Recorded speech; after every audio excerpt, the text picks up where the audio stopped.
I'm so happy to have Carlyn Neek on the Arthritis Life podcast today. Welcome, Carlyn.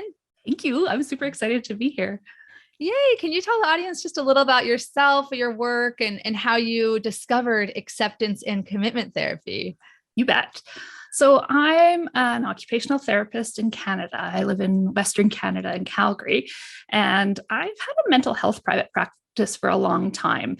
And a lot of my clients were coming to me from a third-party payer, an insurance company who was supporting them in their medical leave from work, sort of replacing income. And they would often leave them for a year to work through sort of with their doctor and maybe their own psychologist. And then if they were kind of stuck, then they would send them to me to help them get back to meaningful activities so that they're feeling more empowered, and return to work comes more easily when you're feeling like you're able to do the other things in your life too. And so technically as return to work preparation, but it was return to life really the way I looked at it. And now I do a lot of coaching with OTs using acceptance and commitment therapy, but back to that work, I discovered ACT because in doing this work, a lot of my job was to set goals with people, help them gradually increase, manage the obstacles. Sometimes there were chronic conditions, sometimes almost always it was depression and anxiety, but often it was related to an illness or pain or something like that. And when I would be working with people to move toward those meaningful activities or occupations, as we OTs like to call them, the tools that we had for the thought obstacles were CBT, right? Like traditional CBT. So let's try and reframe that. Let's try and think of a more positive way to look at that.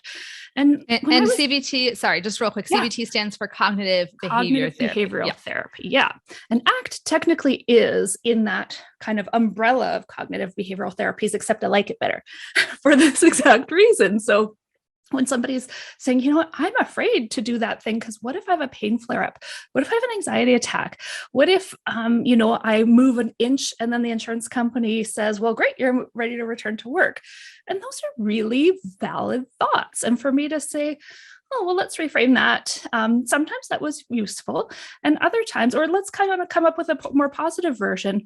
Well, I felt like I was invalidating them because, wow, if you're living with a lot of pain or trauma or fear or anxiety, it's super invalidating for someone to tell you to just, and it wasn't just think positive. CBT's deeper than that, but it rubbed me the wrong way. So often I'd help them with the feelings and validate, name, and all of those things. And then when it came to the thoughts, I'd say, have you talked to the psychologist about that? Because I didn't want to do what sort of my guidebook or sort of best practice at that point was. So I was looking for alternatives, and I was finding myself really drawn to things that were a lot more mindfulness based, and sort of that turning toward, creating awareness, having compassion. I was giving these people compassion for these difficult thoughts and feelings that would come up.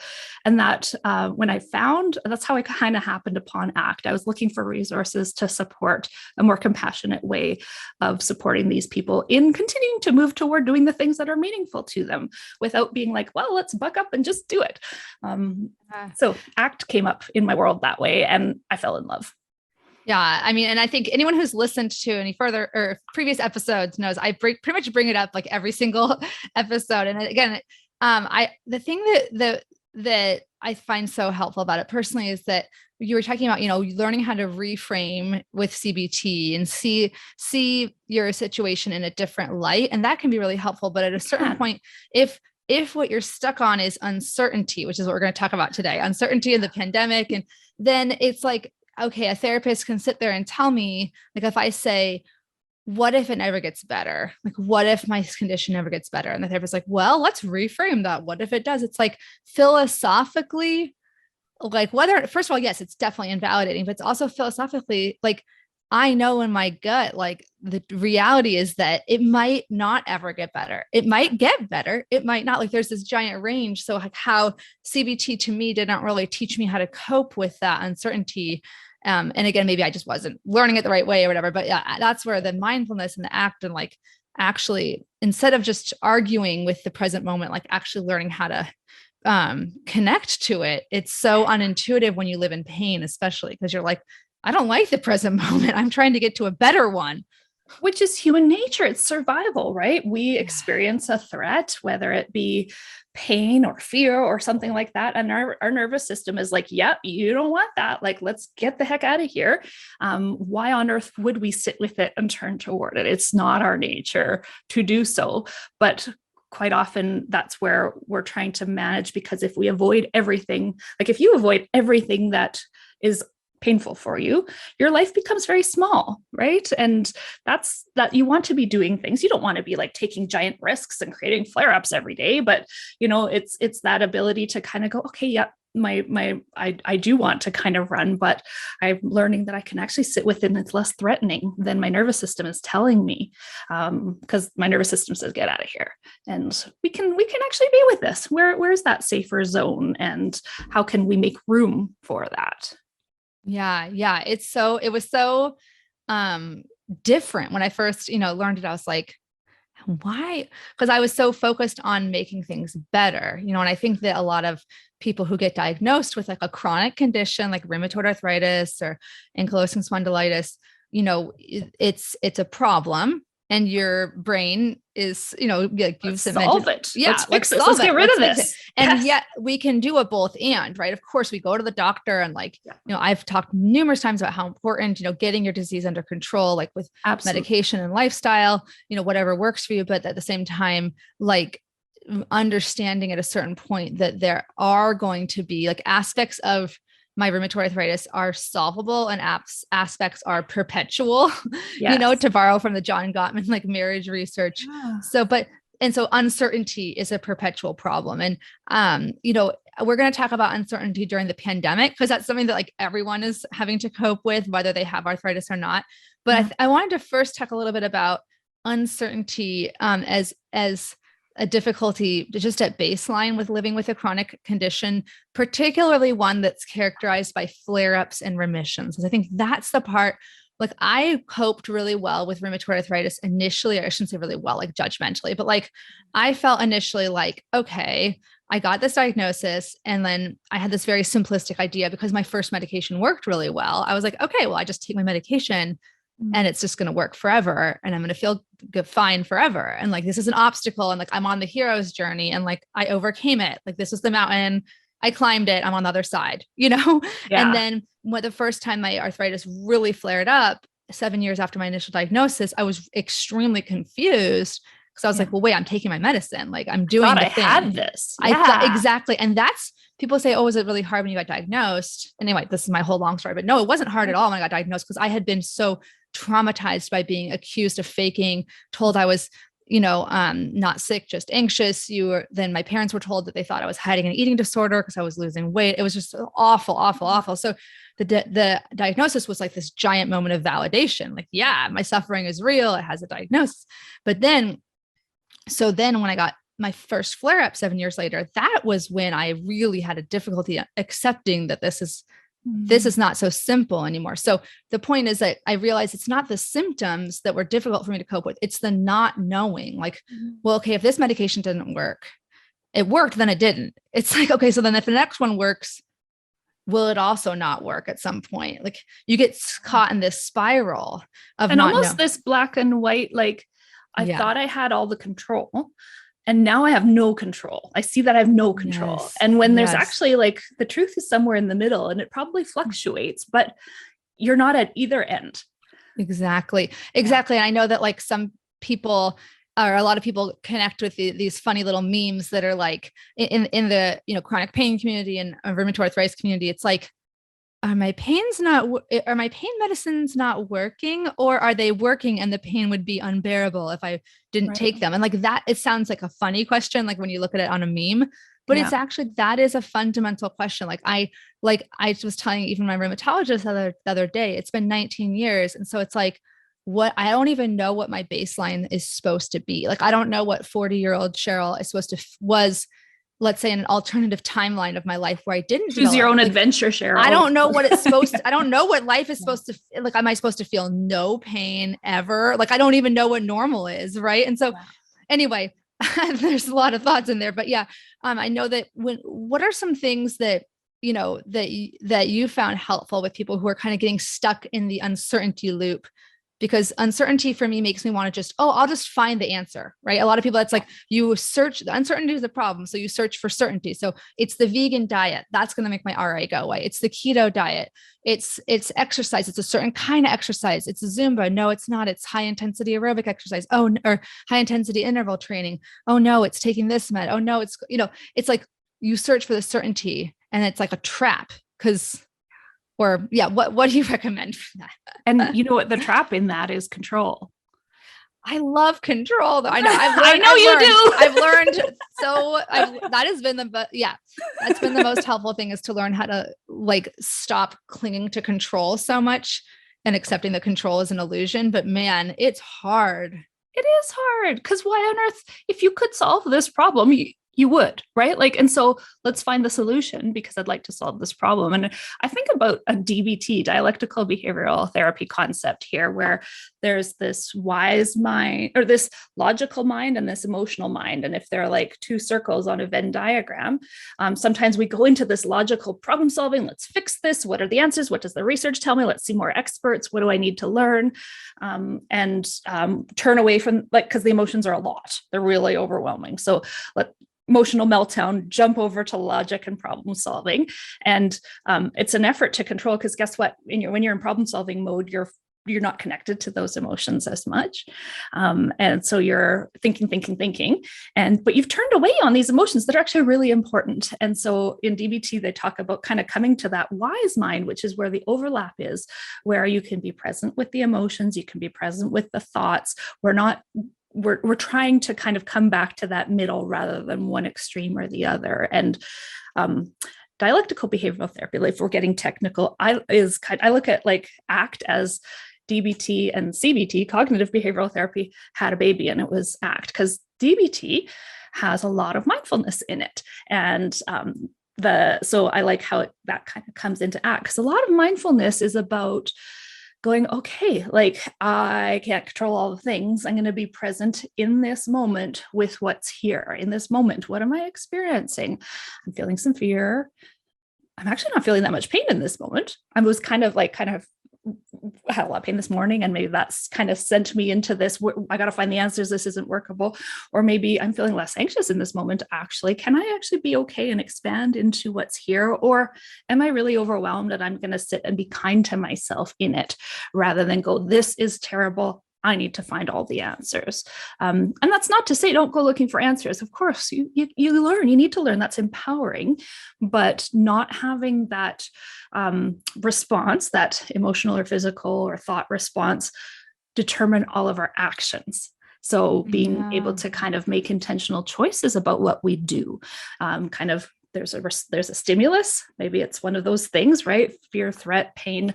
And then there's room in here to pause before we react and act. And we want to, in there, kind of be able to have a little bit of wiggle room, which means we're not running away immediately. We're kind of turning toward and being curious and present and self-compassionate with that threat, before we then choose an action that's aligned with our intentions and our values. So how do we want to be showing up in this moment? How do we want to be responding? How do we want to be living our life? And what's actually possible in this moment, right? You might, if you are having a flare or something, that maybe you can't go do that thing that you really wanted to do, but what can you do that aligns with your values?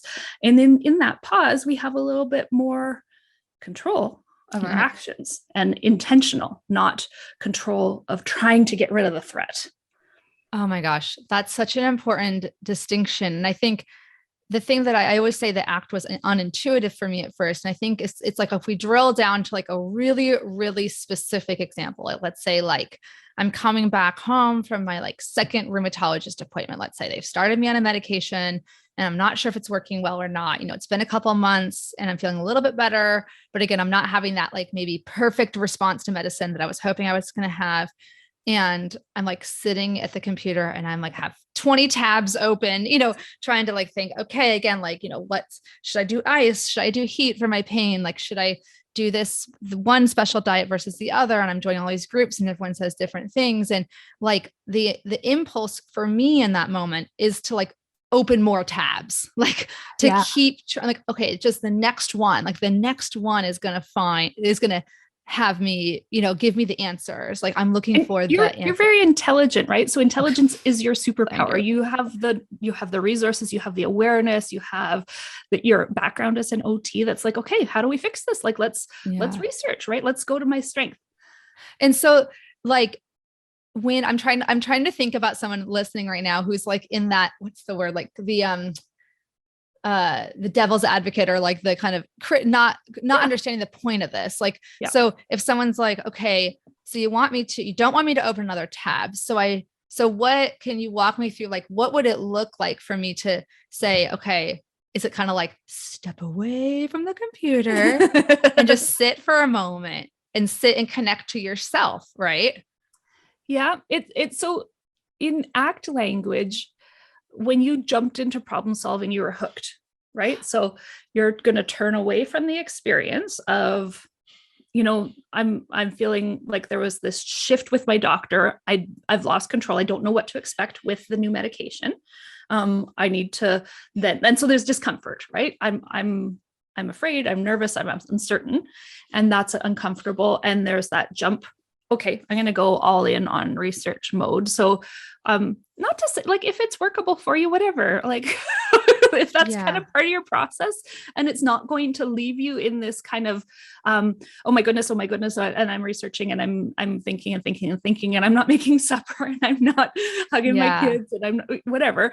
That's not workable probably for a lot of people, but if it's workable for you, it's okay. Like you'll come back. Just the idea is like, if it's not workable, you're hooked, right? And so if you're hooked into unworkable action, you can kind of go, okay, first you have to notice that you're hooked. That's the tricky part, right? Like actually noticing that, is this working for me or not? Right? Like your husband's like, are you going to bed tonight? Like you're still on your computer and you look really stressed. Oh, right. I'm like, is it actually, like when we say, is it workable?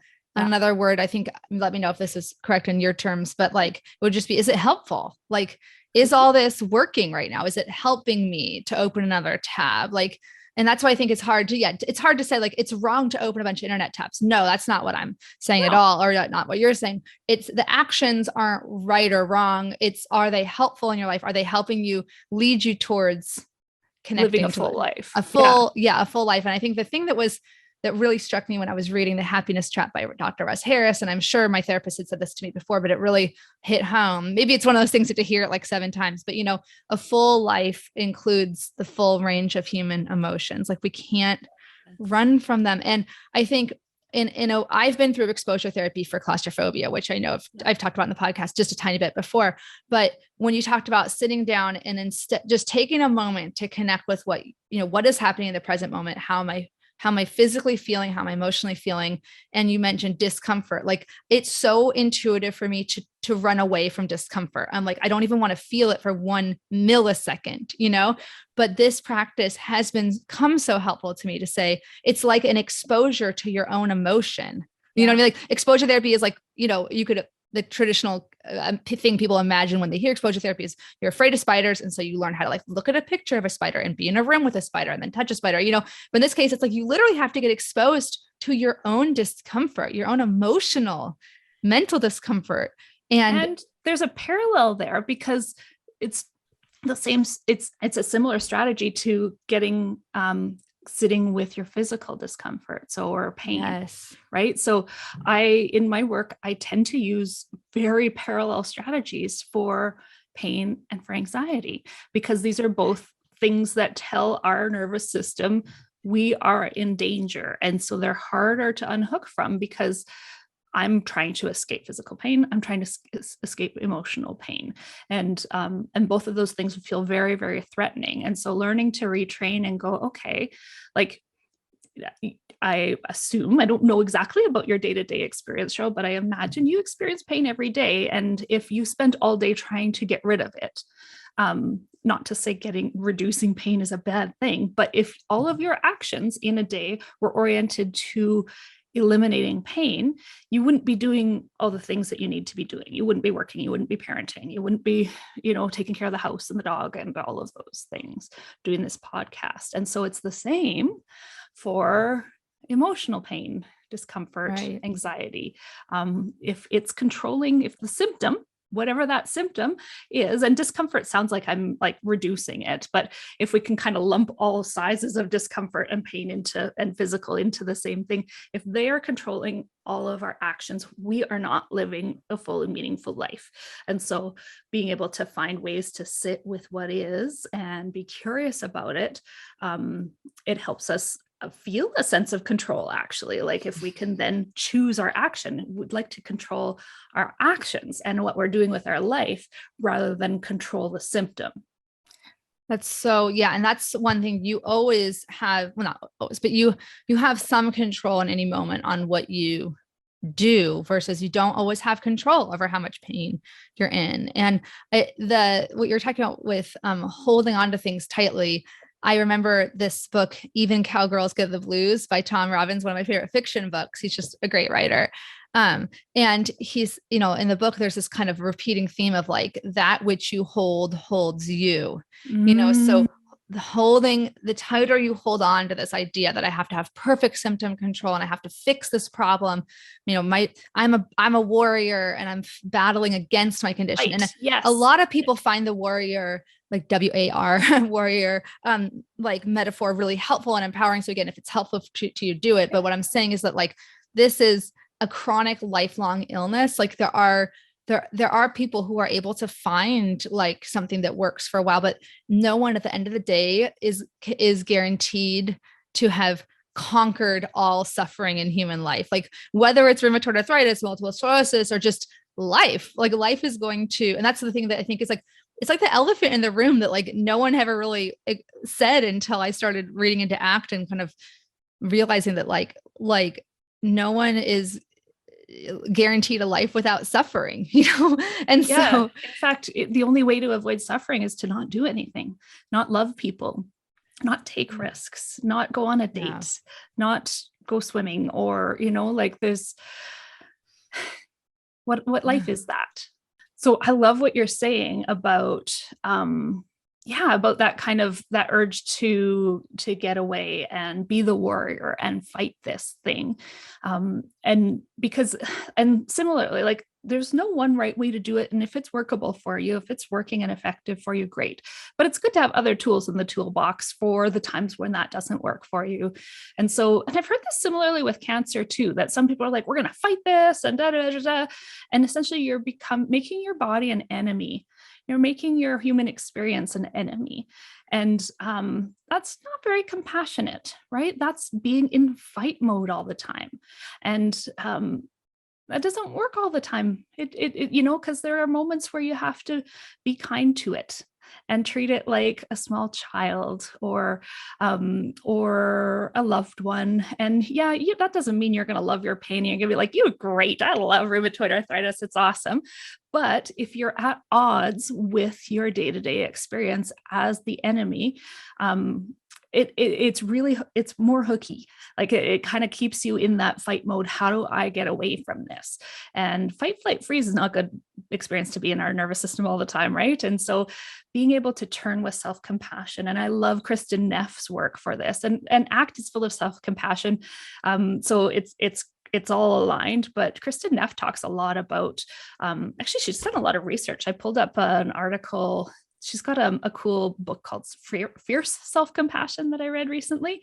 And in it, she talks about many things that the research has shown a practice of self-compassion actually improves. And it's happiness. People are more hopeful and optimistic, more satisfied with life, more gratitude, less anxious, less depressed, stressed, less fearful, less likely to complete a suicide, less likely to abuse drugs and alcohol, wiser, more emotionally intelligent. And I'm not even halfway through the list. I'm not going to read it all to you, but ultimately having self-compassion and turning toward all of our experiences and all of us with compassion is more empowering than fighting ourselves, because ultimately you're living with this and you're likely to always experience some level of pain. And if that's always the enemy, you're always at odds with yourself, and being able to turn to it with compassion and kindness.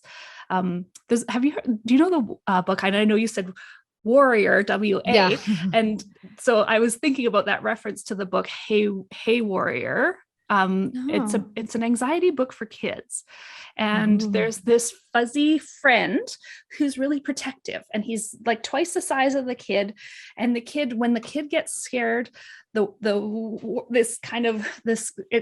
refers to warrior kind of thing, warrior.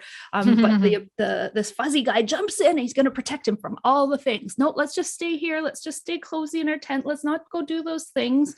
And it turns out that the big fuzzy guys are amygdala. Oh, that's hilarious. And our amygdala jumps in and says, hey, no, we're not going to do this. And instead he makes friends with the amygdala and says, hey, you know what? I really want to do this though. And I know you want to protect me from any risk, but it's really important for me to get out of the blanket fort and go out and do something. And so befriending the part of you that puts you into fight mode is the moral of that story. I love that. And I remember my therapist once told me the analogy of like, you know, when your child is like maybe 2 years old and they're learning like to go kind of play on the playground them more independently, and they're sitting at the top of the slide, like, and they're saying, I don't want to go, but you know, they want to go down the slide by themselves, but they're scared. Like you have to allow that child that moment of discomfort and fear. And then because you know, if you keep holding their hand and you know, pushing them down and being with them every single time, they never have that sense of like, you know, accomplishment, and they have to just experience it themselves of going that, okay, there was this discomfort and I don't want to say pushed through it, but like, you know, I survived. And I think it's like this, it is, again, I feel like it's like very paradoxical. Like I almost name one of the episodes of this podcast, like the paradoxical power of acceptance, because it really is paradoxical, because you'd think a lot of people equate acceptance. We haven't even used the word acceptance very much yet in this episode. I avoid it on purpose. I was going to say a lot of people avoid it. I guess I'm weird because I guess I've totally like, I've gone full circle of like, I love acceptance. No, just kidding. Sorry. But radical acceptance even, right? Yeah. Which is empowering. And it does, again, acceptance doesn't mean resignation that things will never change, but it's accepting that like I clung so long, you know, so hard for so long to, you know, control and, you know, and it's like, that is a burden to yourself to get to, you know, it's like, don't flatter yourself to think that you can control the universe. Like you can't. And like, it's like, at first it's like, whoa, that's tough love. But then it's like, you're unburdened. You're like, yeah, like I'm going to do everything I can today to like, again, like my old soccer coach used to say, you know, control the controllable. Like, I'm not going to be like, who can control whether food comes in my body today? Who knows? Like, I'm not going to eat. I'm just going to let the food come. Like, obviously you have to make like choices, you know, and, like be a human, but sorry, that was a long tangent. No, but that kind of feeds nicely, because I know you wanted to talk about like the uncontrollable situation of the pandemic, okay, uncertainty. Yes. So that's excellent transition. Yeah. Yes. And I know like, so right now, everyone in the world is living through a worldwide pandemic. And I have found that, you know, these struggles with the uncertainties of the pandemic, they're not different than the struggles of uncertainty in general, right? It's just that it's on a much bigger scale. Yeah. But, you know, like, in people who, let's talk about though, people who are immunocompromised specifically, because those of us who are immunocompromised are having a unique experience within the global pandemic, because we know, we are more at risk than the general public is in general. So, and there's been a lot, I mean, we could talk forever about this, but, you know, I think one of the hardest things that I've found myself and the members of my Room to Thrive support group that I facilitate is just on the very practical level, like assessing risk on a daily basis, you know, okay, is it worth it to go to a friend's house if they're vaccinated and they test negative? But what if they actually are about to test positive in 2 more days and they're in their incubation period? And what if, you know, but if I don't ever see anyone ever again, that's not good for my mental health. And so like you go on these uncertainties. And what if they judge me for being too overly cautious? They will. And they are. And people, you know, it's like, you can't win, you know, to some people, you're like, oh, you're just a sheep and you're, you know, there's a lot. Help us, help me now. Yeah. What do you say to this? Oh, so many things. So I think What's coming to mind first is perspective taking. We are all living a perpetual trauma, and we're all responding differently. And so when I try to step outside of like when we're really hurting, it's hard to see other people's perspectives, right? This is me, and why on earth are you putting me at risk? And why on earth are you judging me for taking care of my health? And why on earth would you, all of those things? It's actually probably, if we kind of step and go, okay, well, let's look at it as a curious observer, which is an ACT thing, to notice myself having those kind of self-oriented perceptions of the situation. But if I can kind of step out and be curious about, well, what's that other person's experience, right? And how are they responding to the pandemic? Because there are a lot of people responding to so many ways. And I even think in my own family, there's a huge variety of ways. And I've had to, because these are people I really love, I've had to kind of go, okay, like to me, like, why on earth would you see it that way? But I have to try and help myself see it compassionately, because I love you as my sibling or, friend or what have you. And still I have to keep myself safe. And so if I can kind of go, okay, like not everybody has a scientific health background. So they might not see things the way I see them. Other people kind of have just like thrown up their hands and go, you know what, I'm just going to get on with my life. Like everything we're trying to do to control this isn't working. So I'm going to get on with my life. And look at that. Now everybody's getting COVID. I don't like every time I have a conversation, it's like almost 50-50. Do you have COVID now or do you not? Right. Which is very scary for people who are immune compromised. And then kind of going, well, some people take that same information and go, see, like we've been controlling our lives and avoiding all these things, and it's not that big a deal, which I don't think that's very useful perspective because of variants and whatever, but not everybody can look at it that way. And so people respond in different ways. And I'm noticing a lot of people who have earlier trauma of some sort related to control, being controlled, being abused, being in the military, being, all of these things are really responding to this sense of being restricted as abusive, that they're responding in that way. And so that's how they're handling and trying to survive this pandemic. And while I disagree with them, I can try to see it from their perspective and go, okay, I can see why maybe this person's responding that way. That doesn't work for me in my life here. But maybe that isn't about me. Yeah, no, that totally makes sense. I didn't think about how it would feel to have a trauma, like you said, trauma related to control, and how being restricted. I mean, because I have struggled when I talked about claustrophobia earlier. So that it was actually claustrophobia, which is fear of being trapped. And I was, so I had both claustrophobia and claustrophobia, and I kind of still struggle with them. But I didn't know there's a difference. I think I have the latter, not the. Yeah. Oh, interesting. I think a lot of people just use claustrophobia as a catch-all, but yeah, claustrophobia is spelled like CLEITHRO. So I don't even know if I'm pronouncing it right. Yeah. But I have had that with the fear of being trapped in my body. Like when I honestly, not even my RA as much, but I've had some really bad stomach bloating before where I just feel like I just want to like remove my stomach and my entire GI system and just like put them, take it off. And I'm like, it's like the enemy. Yeah. Something's on me. It's like, get it out. I need to get out. I'm like, I'm trapped in a room. It feels like that, but it's mental. It's not, I'm not in a small space. Right. Wow. But the point is that like, yeah. So people telling you if you have that kind of challenge around control, then being told that you can't leave your house or you need to be locked down is really difficult. And I think, I'll say for me, there's been a couple of times when others in the immunocompromised community, like I've just done little cute videos of like, I got my vaccine today, or like trying to help normalize it and also just share my experience. That's part of being like a, quasi influencer type person, and also being like, hey, I trying to help amplify the importance of vaccination, all this stuff.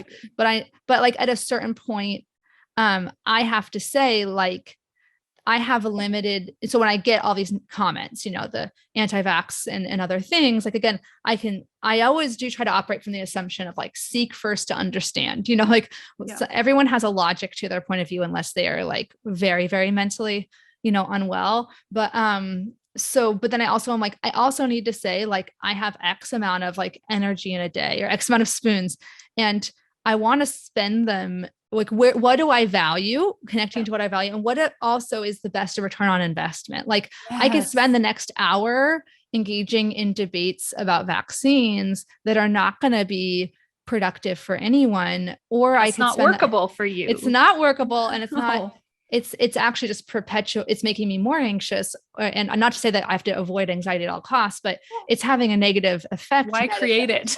Yeah, exactly. Or I can spend that hour like supporting the people in my support group and like creating more educational videos and like things that I know are going to bring value to the world. And so I think that that's where a lot of people are getting stuck, because they feel this like when, let's say I comment on a video, and I do sometimes respond to the comments that are, and there's a gray area with people who have autoimmune diseases and who, I have friends who have had, who have severe allergies, who can't take certain vaccinations and oh shoot, I forgot my train of thought, but it's like, oh, when you make a comment, it's like, it can feel like, okay, I'm helping the situation, because I'm maybe sharing some information, but then you can get stuck in this, like this little cycle of like, I have to like comment on everyone's thing, and like someone's wrong on the internet. And then that I get hooked by that too sometimes. Yeah. Exactly. Yeah. And then it's kind of helpful too, to remember that when we get in total opposition with someone, we're never going to actually change their perspective. Like that the kind of better negotiating point is somewhere gently in the middle, right? And so I, like you, as a healthcare professional, I feel a responsibility to share a perspective, because the opposition is loud.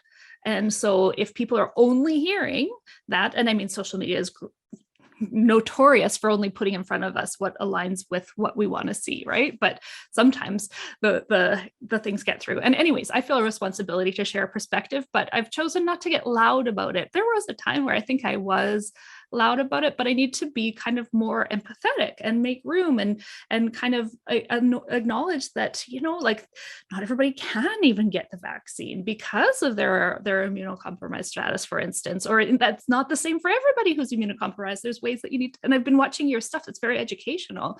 And I think education versus conflict is more effective, and it's less draining for you. And thinking back to ACT in all of this too, ACT is like the main goal. I mean, the main goal is to live a rich, full, and meaningful life, but the skills themselves are building in psychological flexibility. And so if we can create a little bit of curiosity, and seek first to understand, right? Like try to understand, be curious, be open. We're less likely to be in this, like, we need to fight and we need to argue and our nervous system is overwhelmed and has us in fight mode. If we can leave room for questions and leave room for curiosity. There's this, I think it comes from another kind of approach that I'm not so sure about, but this idea of affirmations. So like there's a lot of people like affirmations. Oh, yeah. And I did a YouTube video about that there's actually, like, if you actually don't believe the affirmation that you are reminding yourself, it only serves to highlight the gap and people tend to feel worse. But if you actually believe it and need it as a reminder, cool. Something that is an alternative is, what if? And so if you were to say, I am pain-free, or or something like that. Well, what if, like, is there a possibility? We don't know that there's a possibility. Or what if this day-to-day is going to go okay? Or what if I have a great day? Or what if, and what it's doing is just that kind of similar, that slight perspective shift of possibility. We don't have to convince ourselves the opposite of our assumption or our fear. We have to be open to curiously exploring alternate possibilities. And when we're open to possibilities, we're more wiggly and flexible, and we can more easily choose something that's meaningful, choose our actions, choose our behaviors, rather than being controlled by control. Yeah. Controlled by control. Yes. It's so meta. So I meta. love that. I bought a shirt from, I love this website, and it's a nonprofit called, I think it's a nonprofit, Self-Care is for Everyone. And this shirt just says, what if it all works out? You know, because my anxiety brain tries to tell me all the possibilities of things not working out constantly, you know? And it's actually, I don't know if you've heard of positive pessimism or defensive pessimism. No, but it's sounds kind of actually cool though. It's weird because it's a phrase that I came across like years ago in my undergrad, but it's basically saying, so it's a style of always thinking that the worst will happen in actually in an effort to be chronically pleasantly surprised. So you're actually like, oh, this is great. Life is great because like the worst case didn't happen. Right. Yeah. But what I was also, okay, when you were talking about, oh shoot, sorry, I lost it. But you were talking about, okay, never mind. The thing that I think keeps coming up in my kind of social group is there was a point in the pandemic where we were, at least in the US and in some parts of Canada, you know, we're locked down. Like lockdown was very black and white, right? Like the way I can socialize is virtual. That's it. And with the people in my home. And then there's quote unquote regular life, pre-pandemic life. But now we're in the messy middle, right? Yeah. We're not in lockdown. And it keeps changing too. And it keeps changing. Yeah. So like if we, again, maybe I'm being too specific, but like drilling down into like a specific of someone trying to figure out like how, like, let's say, I want to go, is it safe? This is the thing I've heard a lot of people say. Is it safe for me to go have coffee with a friend? What if we sit outside? What if we go to the person's garage? What if we go to a restaurant? Like what, and the challenge is that, okay, we're seeking like this answer and no one can actually give you the answer. Like it's safe or it's not safe. They can give you an overall idea of risk. Like I was actually back in like that weird period, like before Delta and like after vaccinations, you know, where we were kind of pretty good. Yeah. Right? Like I remember asking my rheumatologist, like, how bad would it be to go on a flight right now? Like, you know, trying to think about like planning the future and like having something to look forward to.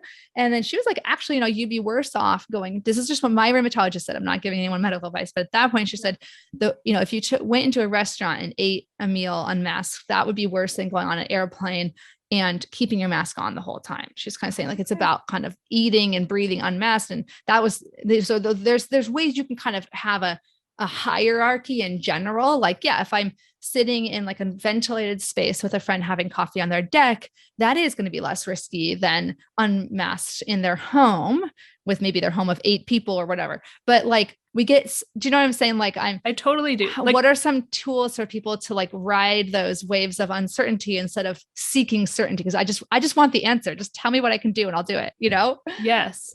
And a stressed human thinks in black and white. Yeah. And so like, and thinking to like, when I learned about cognitive behavioral therapy, there's a list of cognitive distortions. And it's all or none thinking or black and white thinking. And that is the default for a lot of stressed individuals. Like, have you ever been in an argument with your spouse or somebody? You always do that. We'll never do this. And those are infuriating because you're like, nothing is always, I don't always do that. I do sometimes do that. And so thinking about that in terms of, are we safe or are we not safe? Right? Like, I mean, are we ever 100% safe? No. Like you could be walking down the sidewalk and get run over. Like there's sort of an amount of risk that you are making room for. I used to be a flight attendant when I was in university, and lots of people are terrified of flying, yet they're not terrified to get in a car where they're not a million, but many, many, many times more likely to become injured or paralyzed or die. But there wasn't fear there. And the difference often is control. I have no control about what this plane does. Well, yes. In driving, I feel like I have control. However, you don't have control over the other drivers, or, you know, and walking down the street, you don't have control over whether somebody is driving drunk on the road. So calculated risk, measurable risk. So my family, we love to travel. And the pandemic has been hard in that way, right? And like first world problems, but still, this is a really meaningful occupation for us. And our kids are teenagers and they're growing and, they're wanting to be around us less and less. And we're feeling like we're missing on some really cool memory making time. And we've done the best we can with everything around. We've gotten really good at being tourists in our own area. We live in a beautiful area that people travel to, close to the Rockies and Banff and such. So we've spent more time because normally we would fly away. My husband works for an airline and kids have a few days off work. Where are we flying to or off school? So our level of risk for engaging in that meaningful activity, nobody's immune compromised in our family, and yet we didn't get on planes. Like we flew somewhere last summer and then we flew somewhere last fall. So Delta happened in between those. And I might not have gone to the conference in the fall had I committed to it, like had it come up in the middle of Delta. And I got to be a keynote speaker at the conference. This is the OT Entrepreneur Summit, live in Florida. And you couldn't go to that, right? Because that was for your own health. That was too much of a risk. And for my health, it was a lower risk because I'm less likely to have complications and my family's less likely to have complications, and the payoff had high potential. And so for me, the risk was different than for you on the very same decision. And so I think that nothing's black and white. If we can encourage ourselves to think in the messy middle and make calculated choices and ultimately intentional choices. So what are my values? What do I care about? What's really important to me? What are my own risks? And how do those weigh on the scale? And I think those vary from time to time too. Like there have been times where people are just so fed up with all of it that they feel trapped in this. And they're like, screw it, I'm getting on a plane and going to Mexico. And how many people have we been seeing messages like, I'm stuck in Mexico, I tested negative or tested positive and I can't come home. And here I'm at the resort texting with other people. And some people judge that because they're like, why on earth would you have taken that risk? Whereas I look at it and go, yeah, I could see I kind of wanted to go to Mexico too. And in Omicron, for most people, the consequences are relatively low. We don't know what the long-term consequences are. As a person who works with people with autoimmune disorders and things like that, I'm definitely worried about long COVID. But so many factors. Embrace the messy middle and be as flexible and take as many perspectives and reevaluate where you can. Right. And I think where it gets difficult is that it's not just a matter of individual people making their own individual risks. It's that our actions affect each other. And I think where a lot of people who are immunocompromised are struggling with like anger and jealousy and emotions that, they can come up even before the pandemic, right? Jealous of friends who, like I remember thinking, I'll just be totally honest, I got diagnosed when I was like 21 and I had been I was health conscious, not in an obsessive way, but I was like, I didn't drink, I didn't do drugs, and I didn't smoke. And, I quote unquote I ate like sugar and stuff. Again, I wasn't like perfect, but, to watch all these people around me, I went to school, it was a lot of people were partying, and I was on the soccer team, but I was always like the one drinking water and stuff. And like, why am I the one that got sick? Like, what did I do? And so there's already anger or jealousy, and I want to say, I'm not like angry at the people, but now I wasn't angry back at the time at anyone who didn't have rheumatoid arthritis, but I was angry at the situation of like the unfairness of it. Yeah. And then also jealous of other people who, who didn't have to deal with what I was dealing with. And then right now in the pandemic, there's another layer to it. Cause it's like, I can take a moment to take your perspective and like understand why you might not want to like, again, I don't want this to become about vaccination because it's just such a difficult topic to talk about, but sure. Let's say, that I can understand why you're making your choice, but when someone refuses to acknowledge that their choice affects others, like that's where it gets really hard for me to just cope with like the anger or frustration I feel at those people. And yes. So what in that moment would the goal, like would an act kind of approach be to just connect to that anger and like sit with it, or what would I do? I know it's a tricky one. I learned a lot from TikTok. I'm sorry. No, I was gonna say, I don't mean to be like asking no, you for like a free therapy session. no. I'm just trying to general tips and tricks. Sorry. I have trouble not putting on my therapist hat. Yeah. So I just realized that sounded like I was like, yeah. No. So I was watching a TikTok yesterday because that's one of my avoidance escapes these days. You're connecting to something entertaining and educational. That's what I say. Absolutely. And so I follow a lot of epidemiologists on TikTok. And so there's this one, I should find her name, but she posted something yesterday. She's an epidemiologist who moved to a small town in my province where the post office is in the gas station. And a lot of our province is, anyways, in the small towns, there's not a lot of people buying this COVID stuff. Like they're just kind of like, no, you can't control me. And this is affecting my livelihood and I'm not having it. So the people who own the gas station and run the post office out of it are not wearing masks. And so everybody needs to use the post office, right? Like you can't be like, well, I'm going to choose not to go use that gas station. I'll use the one in the next town. That's their post office, right? And so that's not cool, right? And so my immediate thought was like, you need to call Canada Post and you need to inform them and they need to do something and Like I felt like I was in fight mode. Like I was like, that is infuriating. I can appreciate if there's another place where you're not requiring, but people don't have to go there. Okay, make your own choices. But that is affecting people. There's going to be people who could have complications who have to go in the post office. And what can we, as I kind of process that, I'm thinking, well, what's in my control? In my control, I could call Canada Post. And this woman, very educated woman, right? It was a rant that she normally posts very educational about the studies and the research. And she was mad and I was mad with her. And it feels good sometimes. It's cathartic. Absolutely. Absolutely. It's injustice, right? And when there's an injustice, I jump into like, we need to fix this. And that's not fair. Even if it's not fair to me, even like, I'll be fine, but that's not cool. Cause you're taking away choice from other people. And so, yeah, I kind of then went, I don't live in this small town. I don't know what small town it is, but I don't need to call Canada Post. She should probably call Canada Post. It's also not my fight, right? Like I didn't need to be angry all evening about it.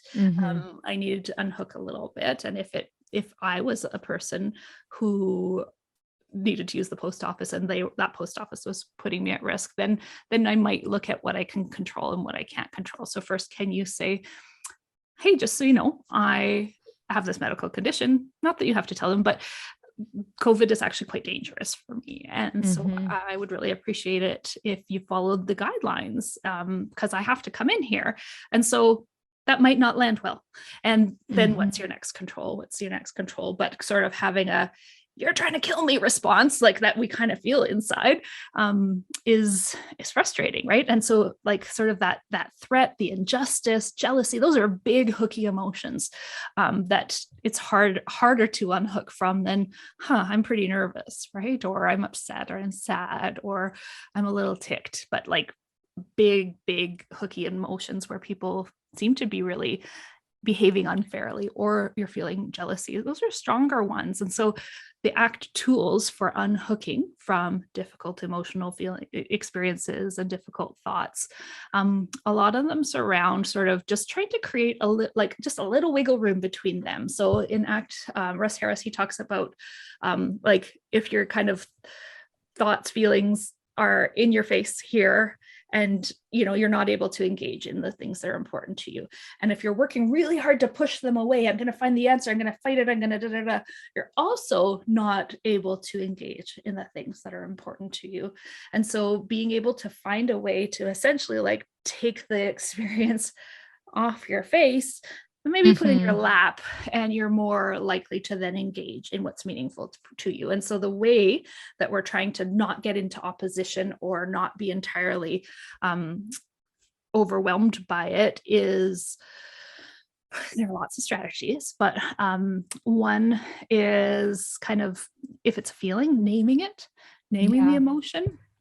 Wow, I'm feeling like this is like, it's like strong feelings of injustice or unfairness, feeling really like hooked by the unfairness, and being able to then go, yeah, like can I be curious about that? It kind of makes sense. Like I do tend to get really caught up when things are unfair. That's actually really normal for me because I really care a lot about other people. I really care about things. And when something's unfair, I do tend to get kind of hooked. And just that, we didn't change it. We didn't say it's fair. We didn't make it all okay. We didn't fix the situation, but we kind of turned toward that feeling and went, oh yeah, okay, I can be curious. And it's enough to maybe take it off your face or take it out of the fight and put it down and then choose your action. What's something small I can do? Yeah, that's unfair.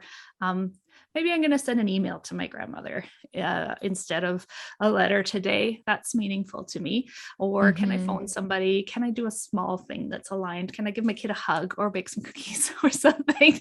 It doesn't get rid of it, but we're intentionally choosing our action by just creating a little bit of wiggle room through it, through curiosity, and just to unhook enough to do something. And the doing is actually the thing that's going to shift our experience of thinking and feeling. Yeah. It's hard. I think it's hard for a lot of people right now because it's one thing to be like, oh yeah, like I can see with my anxiety, like prior to the pandemic, like, my brain is telling me that I'm in fight or flight, or that my survival is threatened. And I can kind of learn that, like, to unhook from that, be like, oh yeah, I'm not actually in a life-threatening situation right now. Like maybe in like claustrophobia or claustrophobia. But it is threatening when other people are, breathing air that could kill you. It's kind of like, this is like taking a moment to be, or I think it's hard for people right now to cope with all that.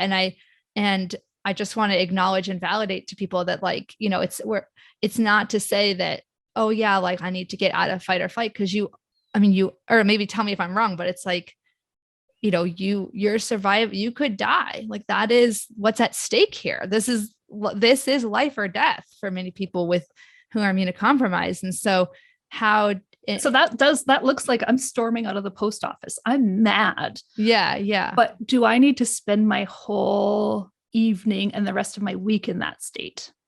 Right. Because this is a life that we get, and this is what's happening. Like, that's what I come back to a lot of times is like, I'm 40 years old now. I could spend the next, 80 years, next 40 years. I'm like, I always tell myself I'm going to live to like at least 80 or not. I mean, not tell, but like, that's my kind of baseline. Like I have, 3 out of 4 grandparents lived to 94. So I'm like, okay, but having an autoimmune disease cuts it down a little bit. But point being, it's like, I could spend the rest of my years, railing against a bunch of stuff, or I could, like you said, connect to the present and what am I going to wish, I had done later. But I don't know. I don't have any answers. I think it's just it's really hard to feel like, wow, nice for you that you could be like, I'm going to go to, Mexico and like, la, la, la, like, I don't want to be, you can't control me. It's like, well, it's a little bit privileged, It is. So we just have to kind of say, that's the world I live in. Like, we don't, you can go try to live by yourself on an island. But there's if you have a health condition, there's problems with that, right? Because then you don't have access to healthcare.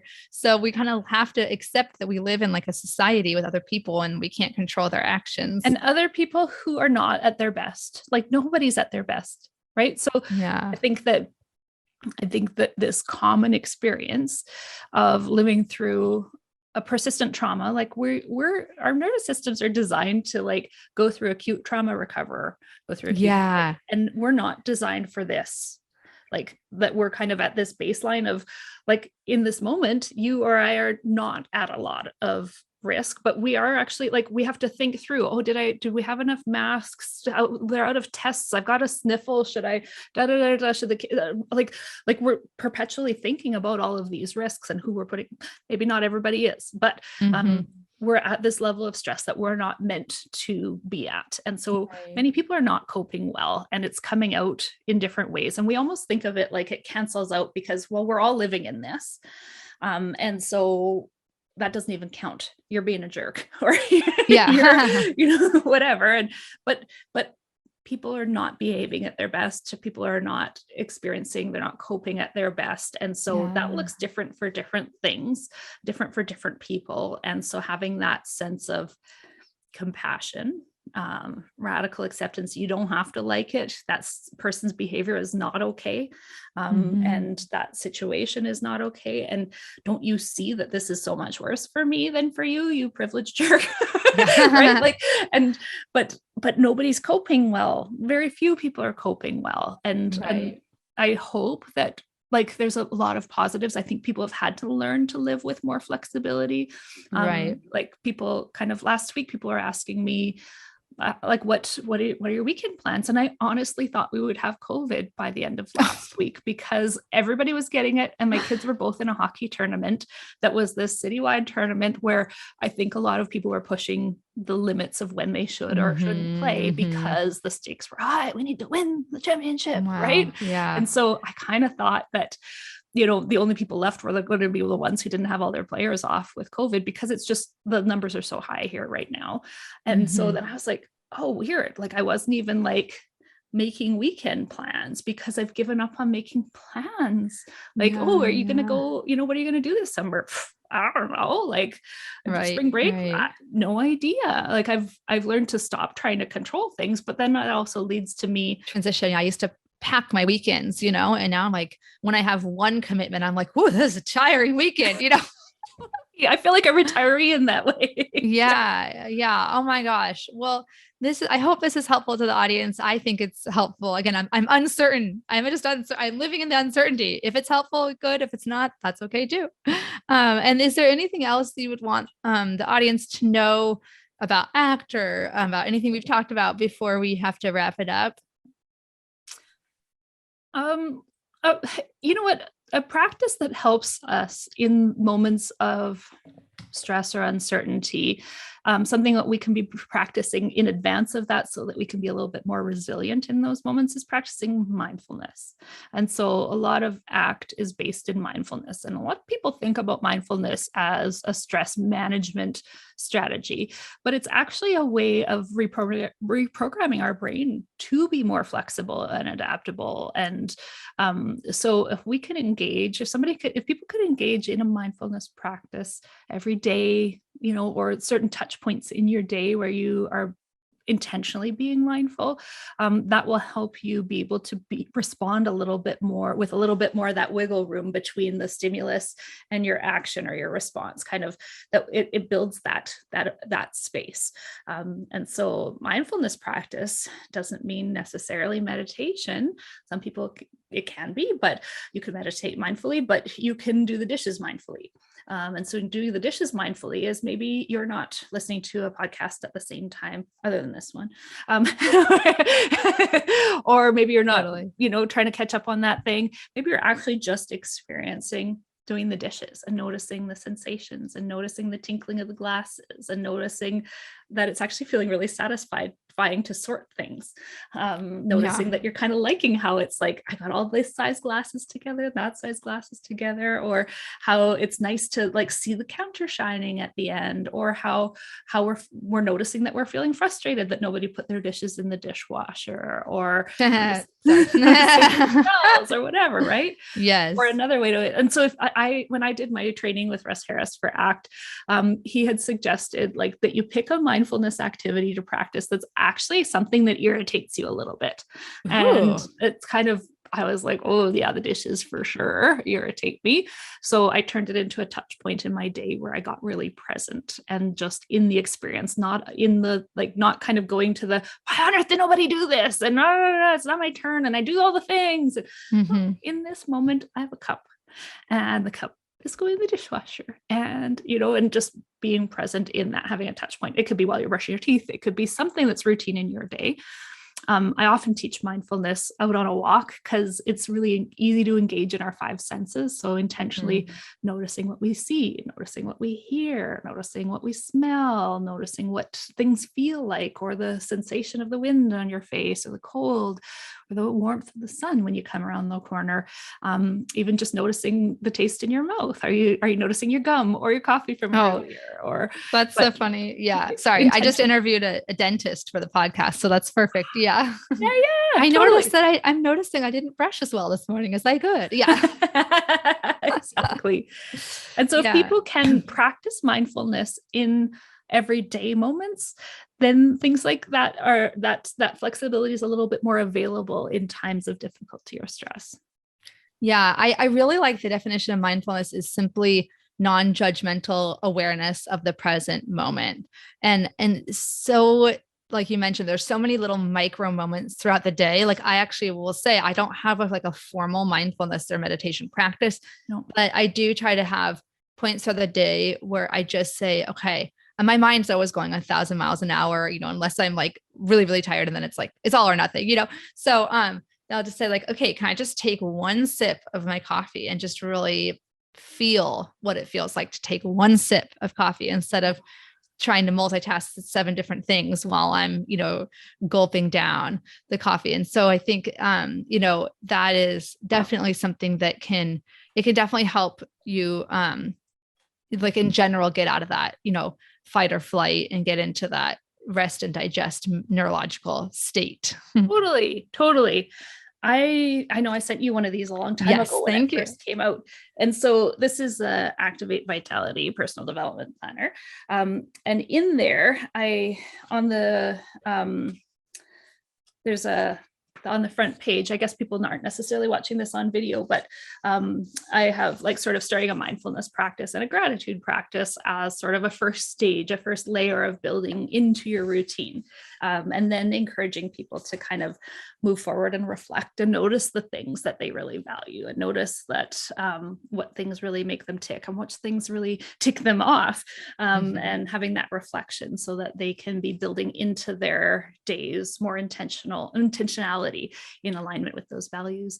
And there are some mindfulness practices in there and sort of values, exercises, practices, and practices for unhooking, committed action. All of the ACT stuff is built into this Activate Vitality Planner, which is available on Amazon. I was going to say, I'll make sure to link to that. Yes. Thank you so much. And where can people find you online? I'll put your links in the show notes. Sure. Yeah. So a lot of my online content is oriented toward other occupational therapists because I coach occupational therapists using ACT to support their well-being. So to support stuck OTs in pursuing that meaningful way of living or working. Maybe they want to start a business, maybe they want to make changes in their life, but they're really stuck and not making the action. So if there are any OTs out there who are interested in that, they can totally reach out to me on Facebook or Instagram or on my website. But a lot of the content I put out is based in ACT, and it's even if I'm talking to OTs, I think it's really helpful for everybody. So maybe a really useful place to look is YouTube. I have a YouTube channel that's Carlyn Neek, and there'll be a link, I guess, for that. But yeah, I'm also on Instagram and Facebook at Balanceworks OT.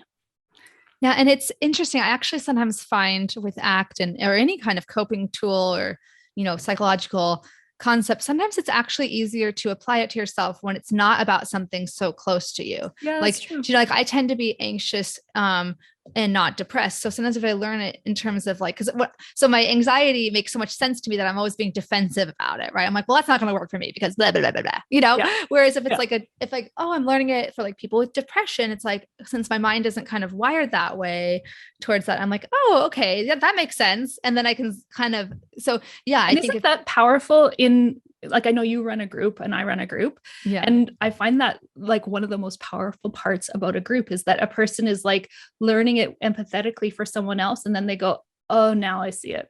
Yes, totally. Yeah. It's like when you try to teach something, you realize it yourself deeper too. So exactly. Yeah, this is so great. Thank you so much. You've really helped kind of bring these concepts to life. And again,